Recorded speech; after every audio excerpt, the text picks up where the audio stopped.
Hello everyone. So the day has finally arrived and my eagerly awaited Smart Garder 9 has arrived. Today in this video we're going to go through unpacking the box and set up an installation. So straight from the beginning you can see much as it's advertised, the Smart Garder 9, and it looks very visually appealing right here before it's even unpacked. And now let's see what they have in store for us. We can see here as well on the box some of the plant pots that they offer. I believe they have 72 different plants that are available, but let's get into that later. So here we go. This is always exciting. There we go. Now let's flip this around and see if I open it the right way. So far, so good, I believe. Now, there is some tape over here. So let's see if we can pick that off. As you can see, you are really doing this with me.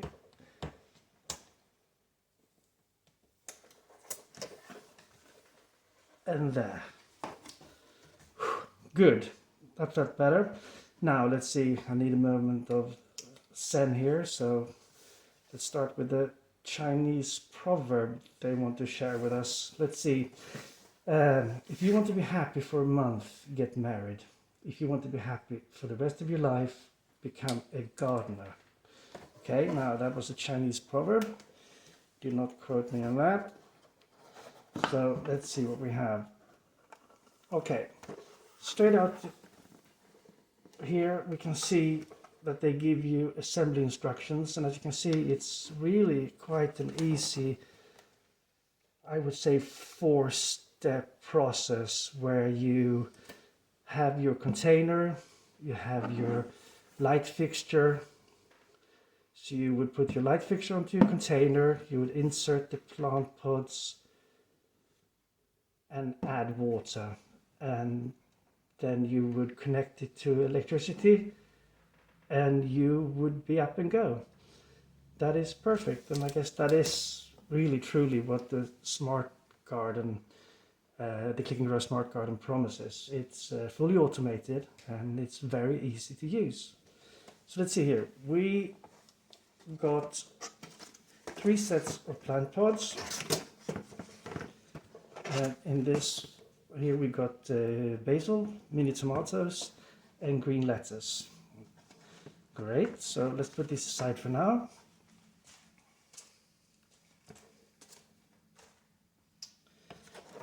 Here we have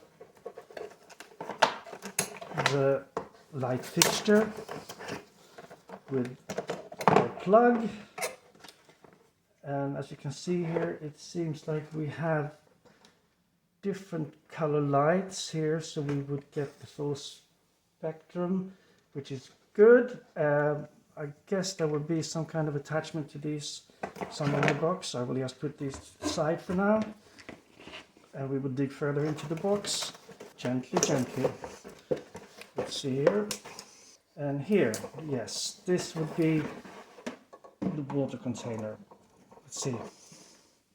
Wow, as you can see, this is quite, it's actually a bit bigger than I thought it would be, but it is very visually appealing, and I think that I would probably for the first time in my life be allowed to have my plants inside the living area of our house.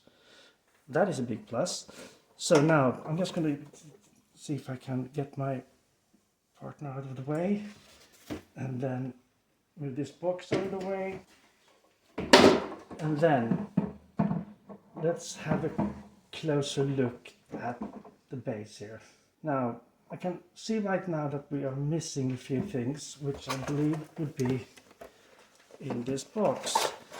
Let's put this a bit further, come over here, and these would be the extensions for the light here.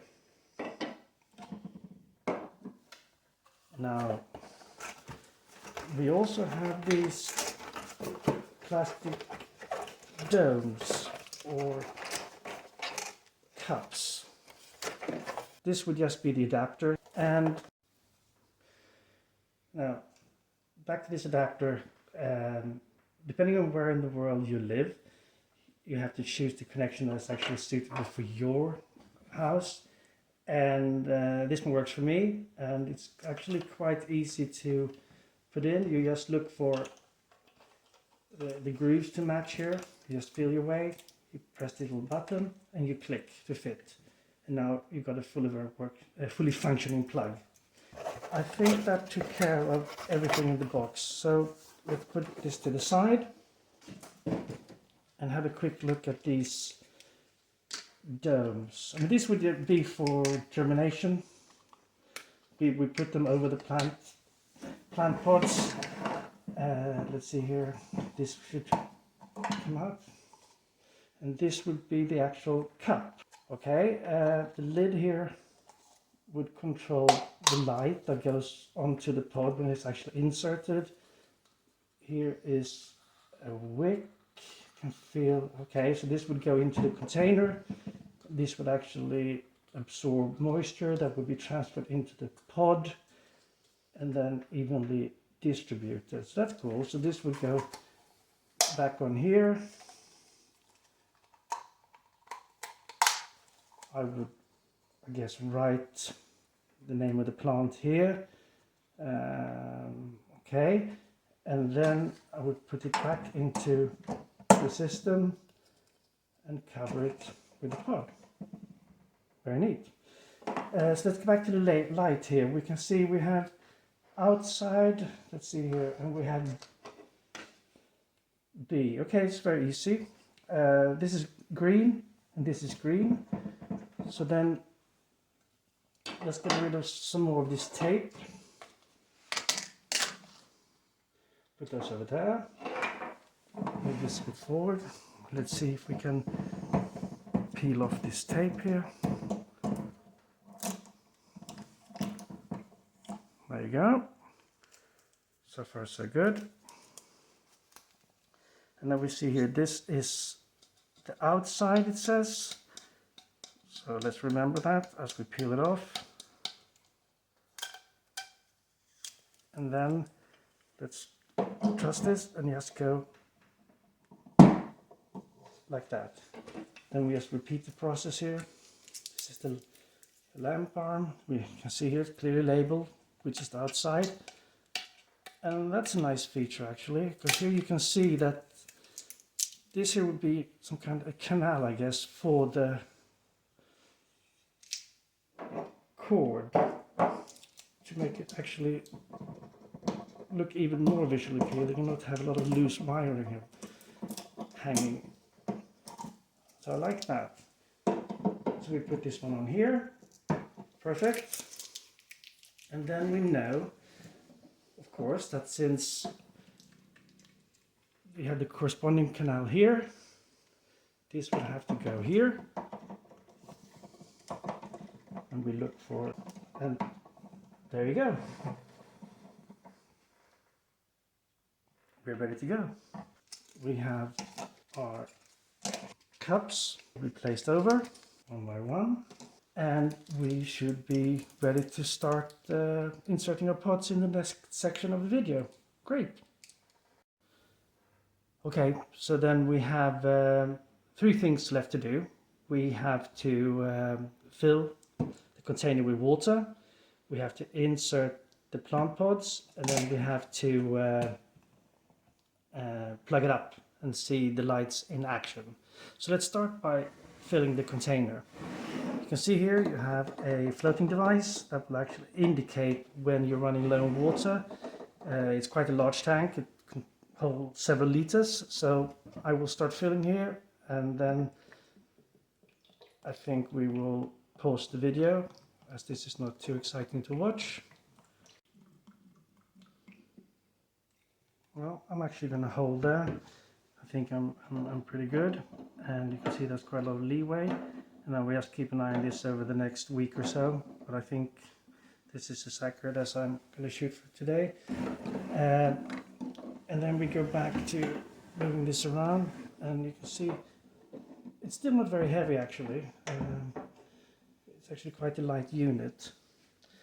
I wouldn't lift it by the arm though. I would make sure that when I transport it, I actually lift it by the base, because water does add to the weight. I'm not going to have you sit through me planting all 9 pods. There are several different versions of the Smart Garden. There's a 3 pod, there's a 9 pod, there's a 9 pod Pro, where you have that is app controlled. There is a 25, there is a 27 pod. The 27 pod is actually 3 Smart Garden 9s that are put in, that are layered on top of each other in a very nice holder. And then there are also wall units, or wall gardens, I think they're actually called. But let's see, let's start by planting our first pod.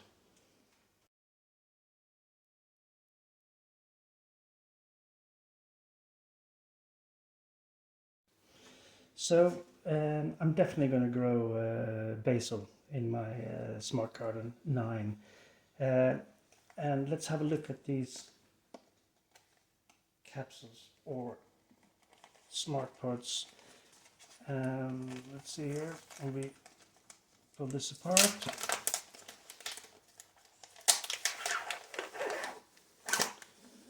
It opens up quite nicely, and we can see these smart plugs that are made from smart soil. And these are actually, these are really cool. They are biodegradable, and they're made from completely natural renewable resources. They are very porous, that helps with aeration. They are pre-seeded, and each of these pods are actually customized to fit the needs of the particular plant you're growing. In this case it would be basil, but there are 72 different plants to choose from. The moisture retention is excellent from what I read, and we're going to see over the next couple of weeks. And one thing that is really nice as well is that they retain moisture, and that the pH level is meant to be optimal in this smart soil. I mean, I like hydroponics, and I grow quite a lot of in hydroponic grow systems. And one of the things that you face with hydroponics is that you always obsess about the water quality, pH level, nutrition levels. And here you actually have nutrition or fertilizer slow release capsules in the smart plug, which makes it very, very easy to use and extremely convenient.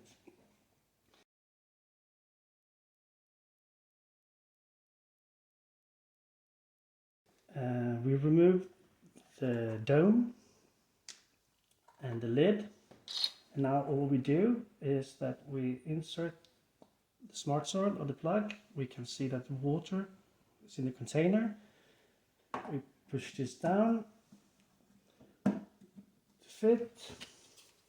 We place the lid back on top and place it down in position.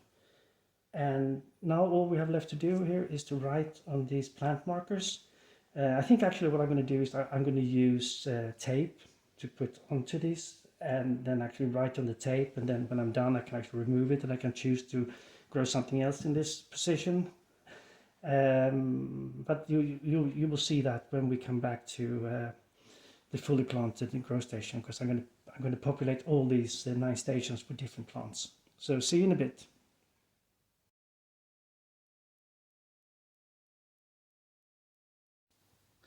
Okay, so then all pods are in their respective slot, and you can see here they're clearly marked, and I used white tape and a permanent marker. And when I want to grow something else, and when you have a plant that is been harvested and it's time for a new plant, I will simply remove the tape and start all over again. So what we're left with now is that we have water in place, we have pots in place, and everything looks good. And as promised, it was really easy and quite straightforward. And we're now going to connect the light.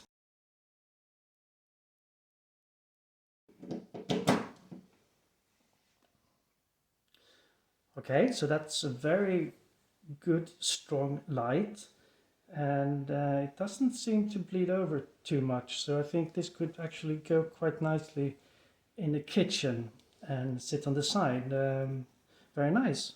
You can see here that we have different colors of light as we move along, and that will be good for the plant during its different stages of production. So I would venture to say this is a full spectrum light, and really nice.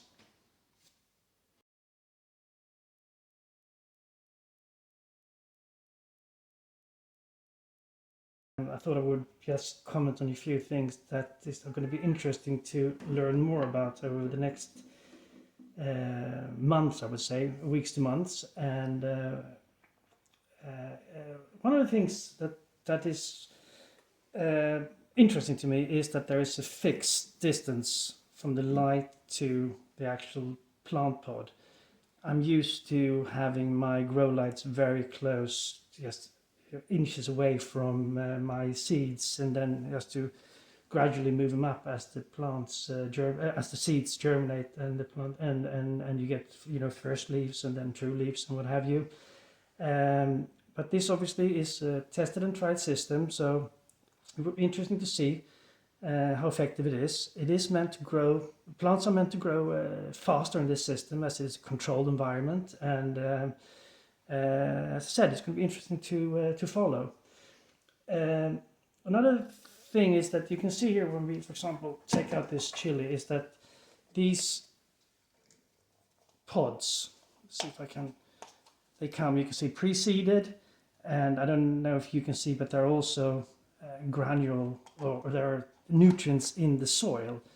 And I don't know if these nutrients actually bleed into the container. I guess I'm going to have to ask and find out if that is the case, because if that is the case, then of course it would make more sense to have all stations busy at any one time. But then again, that's just a question of mine. I don't really know if that is the case.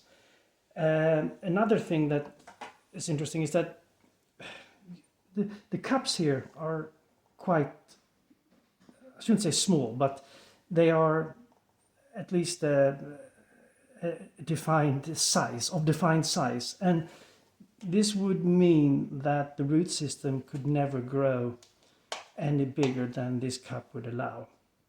That kind of makes sense, because plants should not grow beyond this grow light, so plants will be smaller, but they will still be big enough to harvest. And I can also see that there are advantages with this. I mean, if you're like me, grow using hydroponic grow systems, you know that you have to grow certain plants with other plants, and certain plants cannot grow with others. You want to kind of time grow cycles, and you want to make sure that you don't have to harvest one plant that is, that's actually done.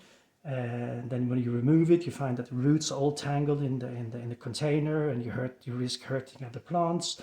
Here you have each plant growing individually, and you should be able to grow any size plant with any other plant, and that is actually quite cool. And then, of course, which will actually make this system hopefully part of our household, is that you don't have to have a air pump. Air pumps today are, well, they're not noisy anymore, but still, it's a background noise that we don't have to worry about when we use the Click and Grow Smart Garden. And overall, it's an extremely visually pleasing system. And I look forward to keeping you up to date with the results here on a weekly basis and see how this goes.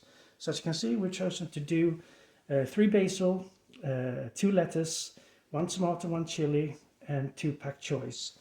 And thank you for tuning in, and see you again soon. Bye for now.